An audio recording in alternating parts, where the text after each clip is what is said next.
Hola a todos, buenas noches. Espero que estén disfrutando en algunas partes del feriado también, que viajen con cuidado. Y esta noche me encuentro junto a Emilio y a Rodrigo, el nieto y el abuelo, que nos van a contar algunos cuentos y leyendas. Bueno, Emilio, en el caso de él, siempre está con ideas en la cabeza de cuentos y hoy nos va a manifestar. Asimismo, papá Rodrigo nos va a conversar algunas leyendas de nuestro pueblo y todo lo demás. En este momento le comparto a Emilio el micrófono para que nos pueda mencionar su cuento. Em, yo voy a contar un cuento y ese cuento se llamará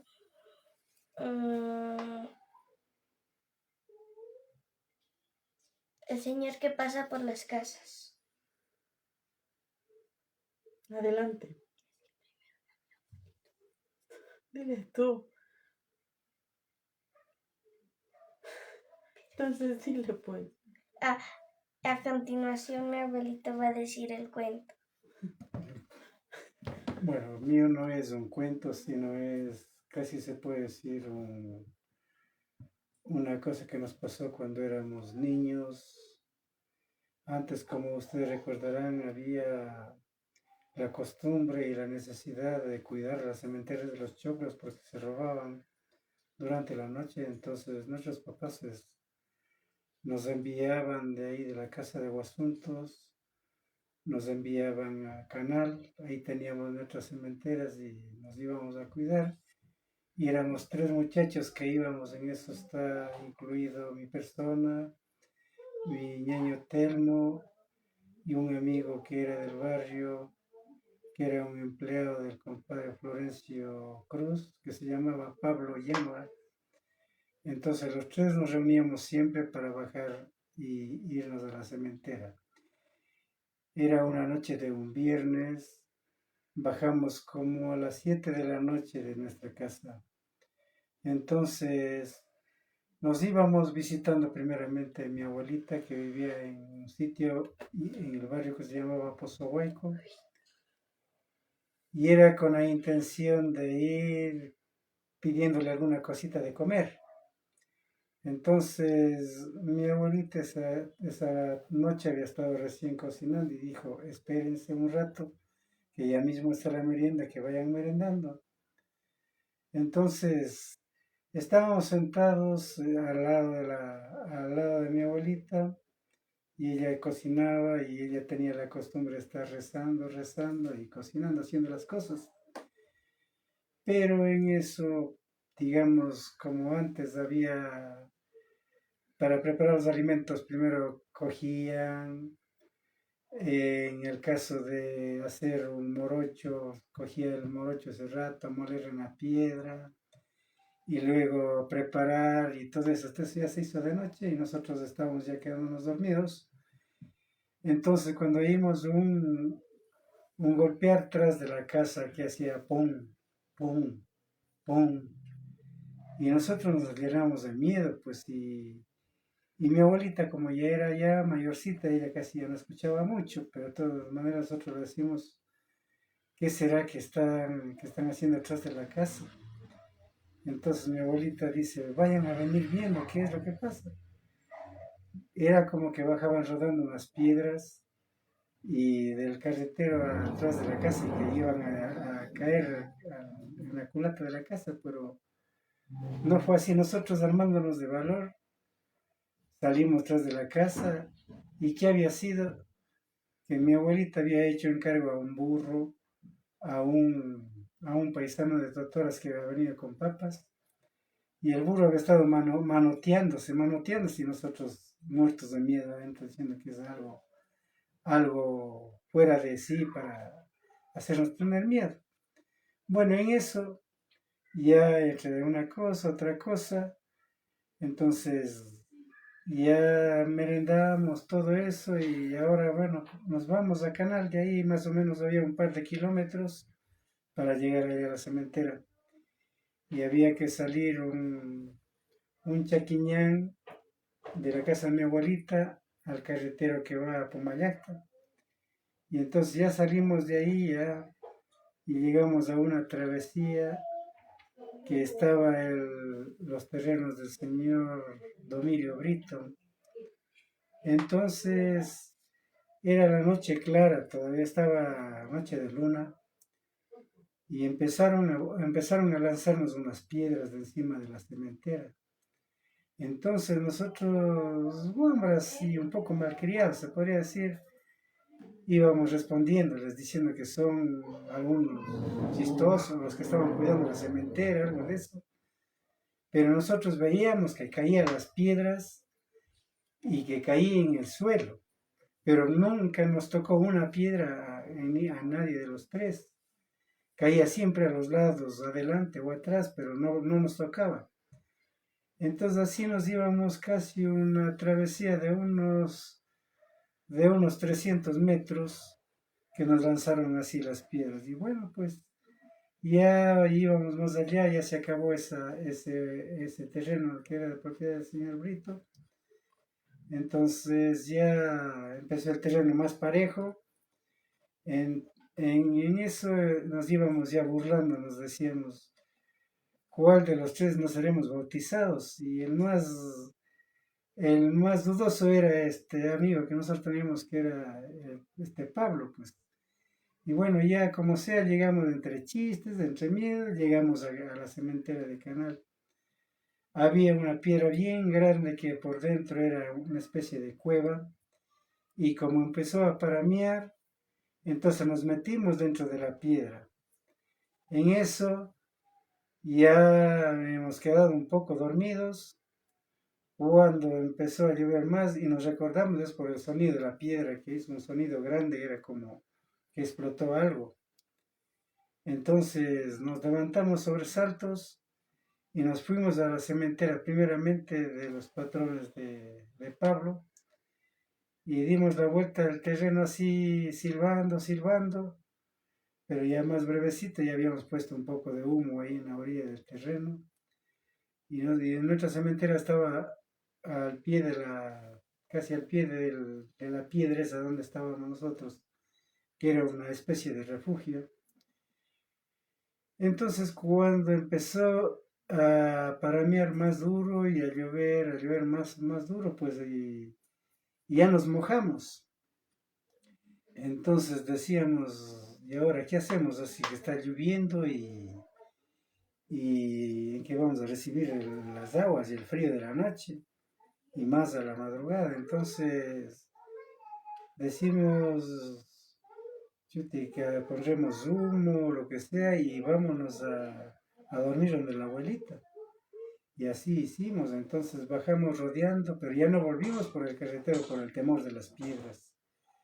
Entonces nos cogimos una travesía por más abajo del terreno que teníamos, y en eso había que pasar un callejón, después de pasar las casas que era de don Segundo Méndez, de don Alfonso Méndez.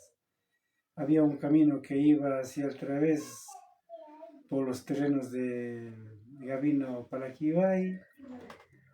Entonces había un salto de agua, y en eso había una pequeña cascada que se tenía que atravesar obligado. Había poca agua que estaba pasando en ese momento, pero nosotros de eso no teníamos problema porque todos andábamos embotados con las 7 vidas, pues, y no había problema. Entonces, pero la sorpresa de nosotros fue tan grande que nosotros pasamos ese salto de agua y vimos un bulto, una persona que se asemejaba que era una persona que estaba descansando, tal vez porque estaba borracho y durmiendo.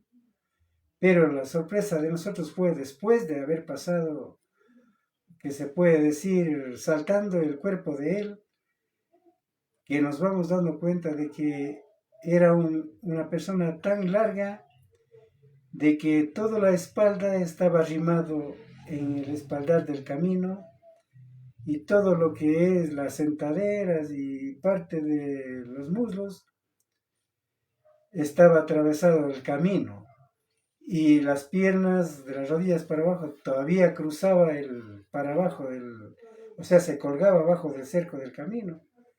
Y en eso nos dimos cuenta y se nos puso los pelos de puntas. Y que corrimos a toda carrera, nos fuimos por ahí. Se puede decir en cierta forma, casi llorando y llegamos donde mi abuelita y golpeamos la puerta, pero desesperados, pues. Y mi abuelita se levanta y dice, ¿qué pasa, abuelos? ¿Para qué regresan? Y le explicamos todo lo que nos pasó. Y dice, eso les pasa porque nunca saben rezar para dormir, nunca saben rezar para nada, ustedes son como los animales. Entonces, le conversamos del asunto de las piedras y eso dice, eso bueno es algo que a veces la gente pone tierra del cementerio en las cementeras y las almitas de esas cuidan la chacra y ellos lanzan piedras y es como que están cuidando a unas personas la cementera. Entonces ya eso, bueno, ya nos tranquilizó. Y bueno, y ahora del otro dice, ese es el enemigo malo. Ustedes tienen que siempre andar, no muy altas horas de la noche, siempre tienen que estar tempranitos, salir o llegar de cualquier parte. Y llegamos y le conversamos del asunto del bulto ese que estaba en el camino.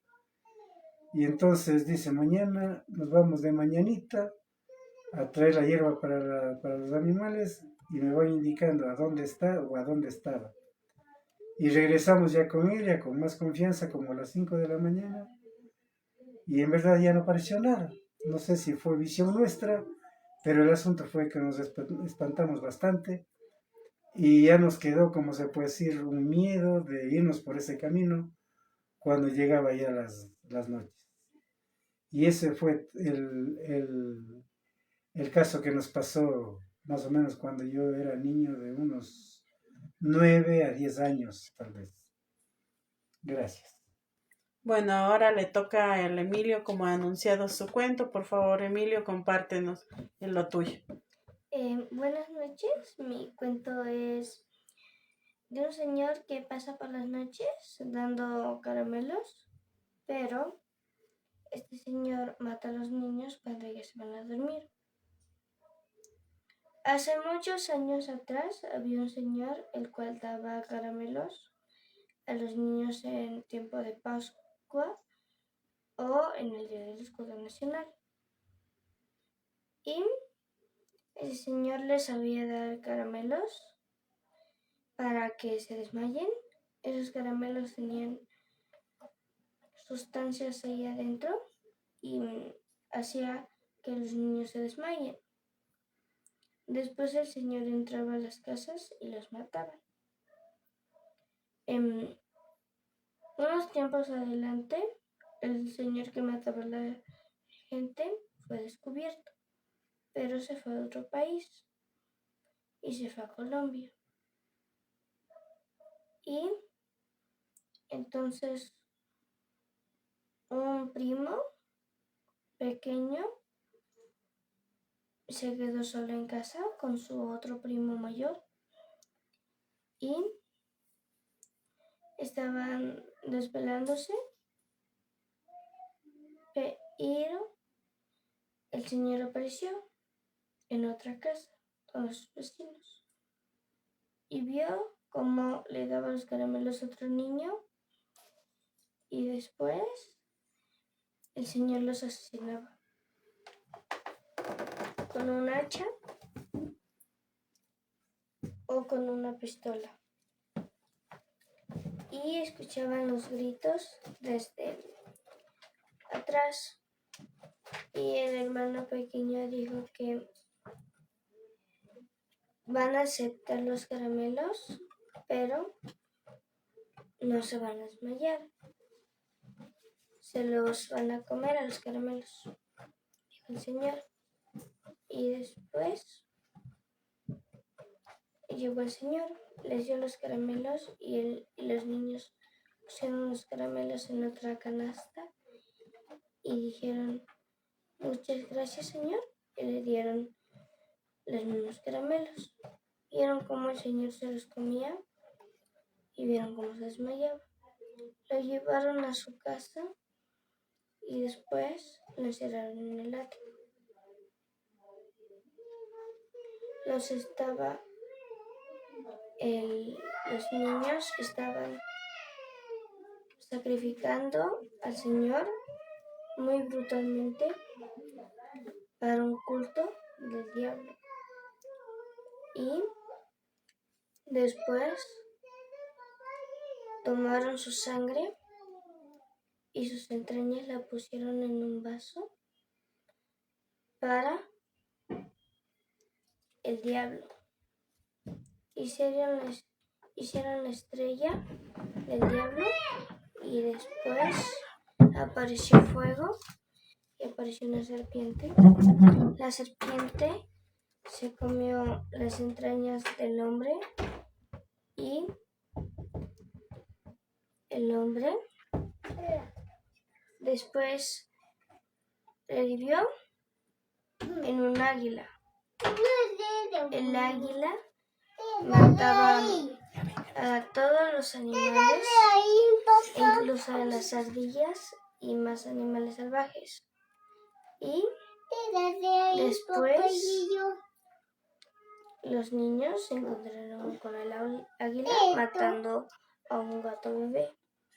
Mataron al águila y de nuevo se las dieron al diablo. Pero esta vez el diablo llegó y no les aceptó eso. Dijo que tenían que reencarnar al hombre en un ser mitológico y les daría riquezas y oro. Después los niños hicieron eso. Intentaron muchas veces, mataron al Señor reencarnando y después el Señor reencarnó en un dragón. El dragón era muy salvaje, pero los niños lo alcanzaron a matar. El diablo apareció y no sabían que el Señor había reencarnado en el diablo. El diablo empezó a matar a los niños y se los comió. Fin. Bueno, de Emilio siempre se está un poco inventando de forma, que se puede decir, imprevista los cuentos que él relata. En este momento igual mi sobrina ha entrado para hacernos compañía. Emilia, ¿quieres contarnos un cuento? ¿Sí? Vamos a ver si nos puede contar un cuento junto a papá Rodrigo. A ver, diga Emilia su cuento. Salude, diga hola.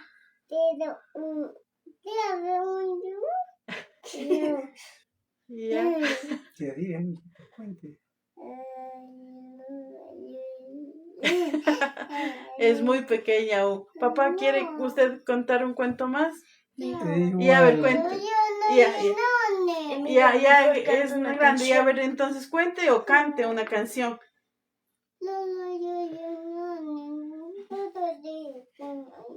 Ya. Tú y yo solía conversar un cuento. Sí, Ya. verás. Era una noche más o menos de los años 60.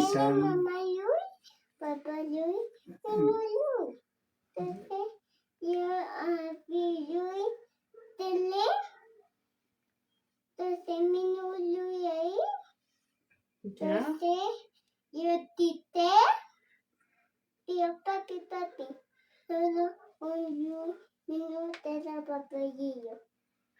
Oh. ¡Viva! Yo dice mi papá. Yo dice mi mamá. Todo pasó Luis. Oh. Pasó Luis de un muy.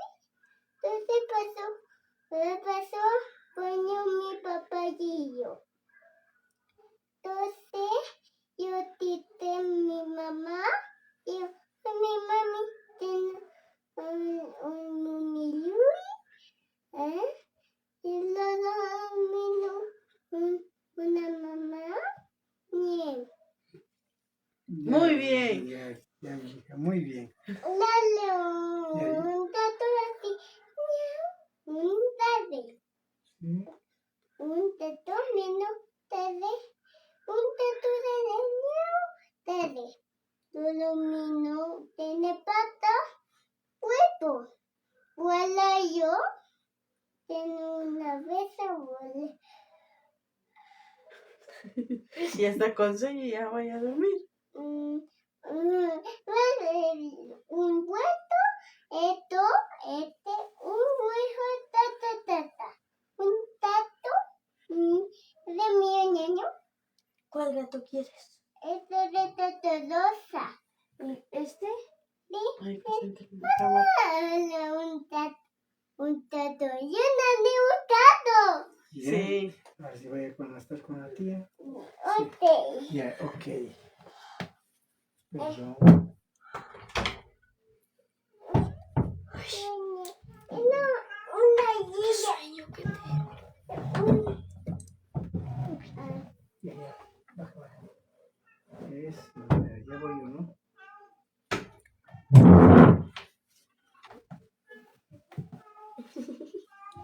Ya. Te voy a contar otra historia que me sucedió más o menos por los años 65, 66. Yo era un muchacho más o menos en esa época, de unos 9 a 10 años. Entonces, sucedió que yo tenía unos padrinos que vivían lejanos del pueblo de Guasuntos, era frente a un recinto que se llamaba Abu, y ahí vivían ellos. Entonces, el padrino que era de confirmación se llamaba Ubaldino Arteaga. Sucede que él, en sus años mozos, había sabido acostumbrar a tomar bastante alcohol y dormir a donde quiera, pues entonces, y en eso le había pegado lo que decimos pues el cáncer a la garganta. Entonces vino acá a Quito, se hizo la cirugía y todo eso, pero ya los doctores, o sea, los profesionales le dieron muy poca esperanza de vida. Entonces se fue ya pronosticado para morirse en un par de meses. Y entonces, como les decía, donde ellos vivían era un sitio alejado donde no había a dónde recurrir a medicina ni a primeros auxilios, nada. Entonces nos pidieron de favor a mis papás de que les diéramos una posada hasta cuando a él le llegue la hora, ¿no? Entonces pasó unos 4 o 5, casi una semana, y había días como que se mejoraba y había días que empeoraba, hasta que una noche, más o menos a partir de las 9 de la noche, empezó a peorarse y digamos, lo último de él era que le daba los ahogos y teníamos que ayudarle dándole aire así para que vuelva, como se puede decir, a reaccionar.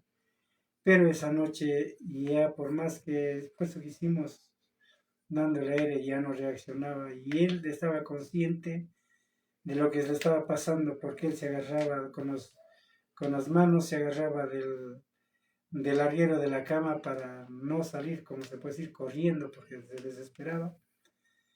Entonces en eso estábamos solamente mi madrecita, mi madrina y mi persona, estábamos ahí acompañándole al enfermo. Entonces, al ver que ya no había caso de que reaccione, mi mamá dice, síganle ayudándole a dar aire, yo voy a ver con la vecina Mariana, a ver si nos puede facilitar unas espermas benditas, porque ella sabe tener eso, y para ver si reaccionaba con eso, y unas sábanas y todo eso. Entonces se fue mi mamá y nos quedamos con mi madrina nomás. Entonces, como ellos me querían bastante y, y yo prácticamente en toda la edad que tenía, yo me senté en la cama y le amarqué a mi finado padrino, que ahora ya padre, finado, porque él ese tiempo todavía estaba, como digo, estaba en agonía, y yo le abrazaba así de la cintura, marcado a él, y le tenía de la cintura agarrado para que no se levante, porque quería, como yo tenía desesperación, quería levantarse, quería correr. Entonces mi madrina dice, la comadre, se demora, me voy a venir bien un ratito, y baja ella más a ver a mi mamá, y en eso me quedo yo solo con el moribundo, y en ese momento que mi madrina estaba llegando a la calle, justo se donó los huesos y ha sido ya lo último, pues, o sea, la muerte de este finadito de hoy. Entonces me dio tanta impresión porque tenía mi edad corta y aparte de eso presencié recién por primera vez lo que era que una persona se muera en los brazos de uno. Entonces ya vino mi madrina, vino mi mamá con todo, pero ya estaba fallecido. Entonces ya le quité de mi falda todo, ya le hicimos acostar en la cama, le tapamos con unas sábanas. Y así como no era, como digo, muy nochera, con todo, desde las 9 empezó ¿cómo se puede decir? Este hecho, más o menos de haber sido una hora y media de agonía del Señor. Entonces ya era más o menos 10:30 de la noche cuando ya no había más que hacer y él estaba como estaba solo con mi madrina, estaban pidiendo pasado de nosotros y los familiares estaban esperando el deceso arriba en donde ellos vivían ahí en agua. Entonces dice, ¿y ahora cómo le hacemos saber? Antes no había celular, no había teléfono, no había nada para avisar, pues si no, había que hacer ¿cómo se puede decir? Presencial todo. Y entonces dice, ahora, ¿quién se va a avisar a ellos? Y mi mamá dice, anda, te vas a venir avisando. Esas horas, 11 de la noche. Teníamos un burrito motito que teníamos, un burro pequeño. Aparejo el burrito y digo, uy, pues chutica, y esa bajada de Guasuntos, antes que había el camino que bajaba por el cementerio, bajaba yo con temor, llegué al puente de la Moya, pasé toda la Moya, pasé todo el camino que me dirigía para allá, había, cerca de llegar a la Virgen de los Andes, había las últimas casas de Cumbilla, que era de unos señores moinas, y tenían unas jaurías de perros, que eran unos 14, 15 perros que tenían, porque antes había bastante cuatrero de animales. Entonces, tenían para seguridad, pero era un peligro porque pasaba por frente de la casa de él, pasaba el camino. Y yo temblaba, es por eso, porque podían tumbarle a una persona del animal, porque eran perros grandes y bien bravos, y al menos en la noche. Bueno, pero nada pasó. Sintieron los perros cuando ya pasé la casa, pero hicieron bulla, pero no salieron a atacar. Llegué casi hasta la Virgen de los Andes, que está arriba al frente de la Moya prácticamente. Y ahí estaba un poco claro, entonces había que ir a dar una vuelta larga así por el camino. Entonces estaba empezando a coger la travesía cuando escuché un tropel de animales. Entonces yo rápidamente me metí con el burrito atrás de unos pencos al lado del camino y en verdad eran como 6 montados que pasaban y eran cuatreros, eran ladrones. Entonces, claro, no me vieron, pero sí percibieron como ser algo que ellos sintieron, pero no me avanzaron a ver. Entonces ya me dio miedo de seguir por ese camino, de ir a dar la vuelta por allá, por donde queda el camino de herradura prácticamente, sino me bajé del burro, le cogí de la soga y me fui por el chaquiñán que andábamos a pie, por ahí salí arriba, a un sitio que se llamaba Sixiloma.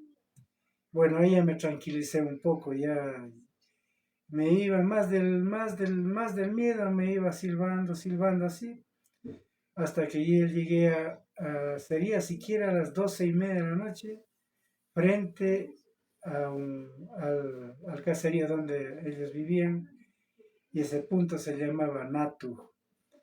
Entonces ya llegué a esa loma y empecé la travesía para, más o menos la travesía que tenía que atravesar para llegar allá a las viviendas, era más o menos de unos 4 kilómetros, o 5 tal vez. Entonces me iba caminando, y pero antes de eso fue algo terrible que me pasó, porque yo llegué a esa loma y como que sintieron los perros al frente y empezaron a aullar como lobos. Feísimo así, entonces me dio miedo y tenía que llegar allá donde estaban los perros. Así es que así mismo armándome de valor y más que nada por ser obediente, porque no podía hacer otra cosa más. Pasé todas esas quebradas, caminos silenciosos, todo, llegué allá y ahí lo mismo tenían bastantes perros que era la única seguridad que tenían, porque se le daban la alarma, pues así cuando algo extraño sucedía.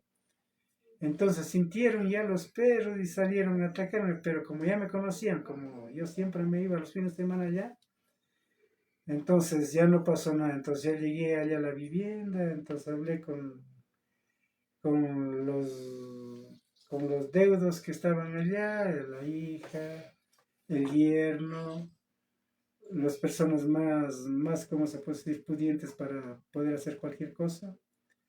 Y como era la costumbre de en ese entonces, tenían pues, ya preparaban como para hacer una fiesta cuando había un caso de estos. Ya tenían una res muerta, unos borregos, chanchos, y todo eso, y ya hicieron cargar unos burros, como unos 3 o 4 burros con carne, papa, mote y todo eso para los gastos del velorio y del entierro prácticamente.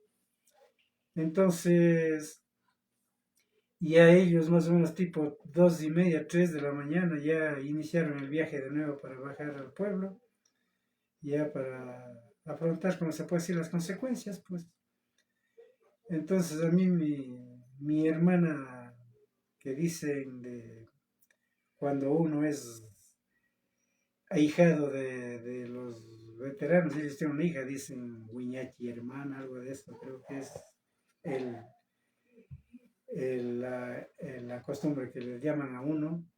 Entonces dice, ustedes quedando aquí, porque ya han de venir, ya más luego han de venir de la Moya unas personas que están rogadas para que acompañen a cuidar, porque tenían bastantes animales y bastantes cositas. Entonces quedé quedando aquí hasta que lleguen ellos, para que quedé cuidando la casita aquí hasta que vengan. Chútica, y me quedé pues más o menos. Entonces en eso llegó un señor de la Moya de apellido Sañay, era el señor, era el consuegro de ellos.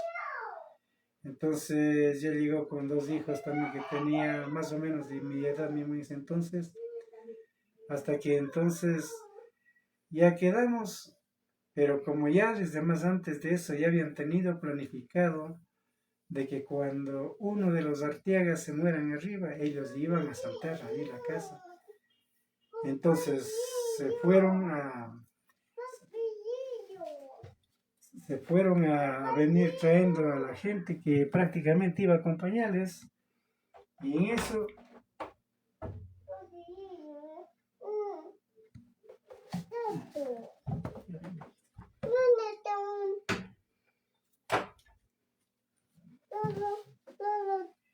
ya, entonces cuando ya nos quedamos nosotros, ya llegaron esos señores, como digo, a ayudar a cuidar, y el señor ya se fue a venir avisando en la comunidad de Shui que ya se había fallecido, que ahora necesitamos la ayuda de ellos. Entonces vinieron unos señores de Shui, siquiera unas 30 personas para acompañarnos esta noche. Y así fue que más o menos tipo 2 de la mañana sintieron que llegaron unas personas. y prácticamente era un robo, era un asalto, pero como sintieron a tiempo, les hicieron correr y no pasó mayor cosa. Entonces ya de ahí era clarito de ver al cementerio pues de acá de Guasuntos, y entonces nosotros estábamos mirando de ahí lo que cuando ya estaban en el entierro, todo eso, pero más o menos fue ya tipo 5 de la tarde que se terminó el entierro. Entonces ese rato ellos emprendieron camino de nuevo de regreso a la casa de ellos, y, y la sorpresa fue de que ellos llegaron y mi mamita había dicho que apenas llegue que den mandando a Rodrigo que mañana tiene la escuela. Y eso fue lo último, porque yo decía que ya esa noche iba a dormir con compañía ahí en la casa. Y que pues a esas horas, 7 de la noche que ellos llegaron, me tocó de regresar de nuevo el mismo camino, llegar a mi casa. Y era más o menos el recorrido de un par de horas.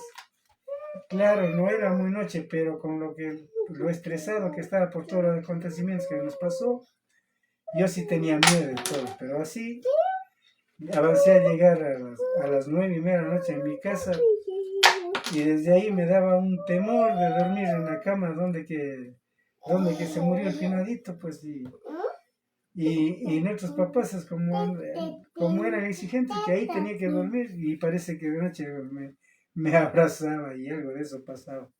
Y eso es todo el comentario de esta noche. Agradecemos la presencia de papá Rodrigo y de Emilio por apoyarnos en este proyecto de Leamos. Siempre estamos en estas noches que nos quedamos, y más con los sobrinos, hacemos cuentos. Ahí está la pequeñita que tampoco se duerme aún. Así que despídanse ustedes, digan chao, chao para que se vayan a dormir. Emilia canta una canción de despedida. Digan chao. No ¿No quieres dormir? No. Ya, no quiere dormir todavía. Pero para terminar esta transmisión, voy a leerles un cuento de Emilio que se titula Paranoico por las heridas abiertas y un gato de un solo ojo. A los 8 años me lastimaba mucho el cuerpo, especialmente las manos y pies. Una vez hasta me rompí la cabeza quedándome inconsciente. Amanecí en el hospital, en una camilla sin mis familiares. No había nadie que me apoyara en aquello. Tuve miedo. Estaba solo en la habitación vacía, con unas bolsas de sangre para no morir, temblando y sin poder decir ni una sola palabra. Miré un gato en la ventana. Le quise lanzar algo porque no lograba ver su cara, pero no, eso es maltrato animal. Luego de algunos minutos se dio vuelta. No era un gato cualquiera, tenía un solo ojo. Abrió la ventana con su cola, maulló con una voz gruesa, se tumbó contra el suelo, golpeándose la cabeza duramente. Se le salieron todos los órganos y sangraba abundantemente. Tenía más órganos de los que tiene un gato normal. Empecé a gritar por la sangre y todos los órganos tirados en el suelo. Las doctoras entraron y solo dijeron que había un charco de sangre en el suelo por una bolsa de sangre caída. Mientras yo seguía viendo al gato acostado lleno de sangre y escuchaba sus lamentos. Chillaba más duro cada vez. Insistí. Miren al gato, les dije. Ellas no escuchaban nada, pero yo sentía cómo rechinaba enojado. Me dolieron los oídos. Quise levantarme para ayudar al gato herido. Las doctoras pensaron que estaba loco, porque recién estaba curado de la cabeza. Me cogieron con una camisa de fuerza y me llevaron a una habitación llena de colchones para que no me lastimara. Grité, ¡yo no estoy loco! Así termina el cuento de Emilio. Ahí tienen ilustración que hizo justo para este cuento. Y así terminamos la noche de hoy. He querido hacer un paréntesis a las lecturas de grandes autores y sobre todo compartir con mi familia este gusto de contarnos todo lo que nos había pasado, y también a Emilio la forma que él hace sus relatos. Siempre que viajamos, él se inventa sus cuentos, y ahorita, por ejemplo, igual en este tiempo de vacación que ha tenido hoy día, se puso a hacer estas figurillas que siempre trata de esculpir en arcilla, en foamix, en yeso. Entonces hace este tipo de figuritas que le distraen un montón. Y luego, con estas mismas imágenes, hace sus relatos, sus cuentos. Así que les agradezco muchísimo esta noche por acompañarnos, y saludos a todos los que estuvieron conectados. Muchísimas gracias.